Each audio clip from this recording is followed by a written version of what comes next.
I woke up that morning thinking it would be just another ordinary day. Then one message on my phone completely changed my life.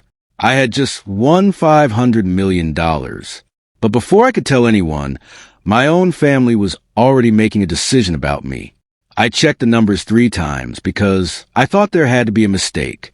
But every single number matched the winning ticket. $500 million was suddenly mine. I decided to keep quiet until everything was officially secured. A few hours later, Claire came home with a strange look on her face. She barely looked at me before asking if I had packed my things. I thought she was joking. Then she told me her family had decided I didn't belong in their future. Then 3 black SUVs pulled into our driveway. Claire's parents and her wealthy relatives stepped out like they owned the place. Richard was the first to walk toward me. He didn't come to talk. He came to tell me to leave. Richard looked me straight in the eyes and said, "You don't belong here." Claire stood beside him without defending me. They acted like years of marriage meant absolutely nothing. What they didn't know was that I had already become the richest person in the entire group. They gave me less than an hour to get my belongings out. My clothes, tools, photographs, everything I had built over the years went into cardboard boxes. Claire didn't even look at me. She thought she was watching a broke man walk away. Once I was alone, I finally allowed myself to breathe. The winning claim had been confirmed that morning. $500 million was no longer a dream. And suddenly, I realized I didn't need their approval ever again. My first call was to a financial advisor, not to Claire. I needed protection before anyone discovered what had happened. Every dollar was placed under careful legal and financial management. For the first time that day, I felt completely in control. That evening, the news broke across the entire city. The anonymous winner of the $500 million jackpot had been revealed. Claire stared at the screen and suddenly recognized the name. The man her family had just thrown out was the man holding the winning ticket. The same people who had told me I didn't belong suddenly wanted me back. Claire called again and again, but I didn't answer. They had judged me by what they thought I owned. Now they were about to learn that respect can't be bought, even with $500 million. Claire finally came looking for me herself. She apologized and begged me to come home, but her words sounded very different after what they had done. I had already learned exactly where I stood in her family.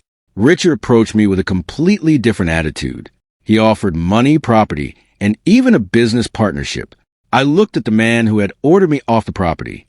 Then I asked him why my money suddenly made me worth respecting. I didn't need their mansion. I didn't need their business. And I definitely didn't need their permission to live my life.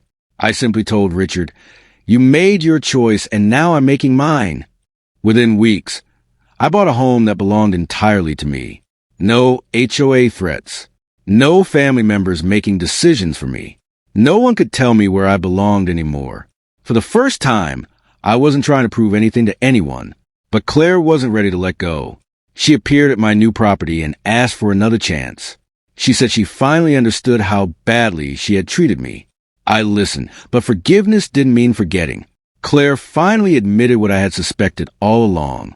Her family had always considered me beneath them.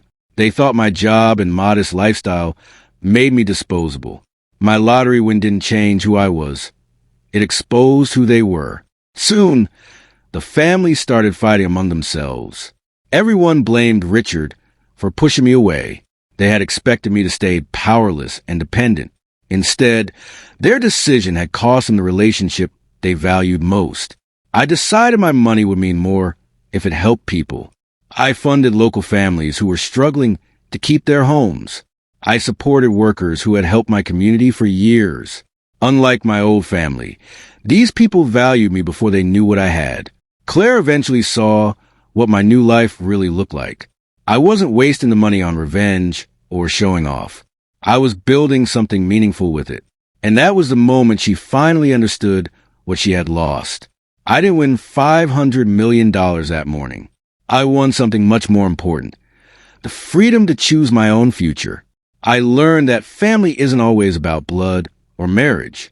Sometimes, family is simply the people who respect you when you have nothing to offer them.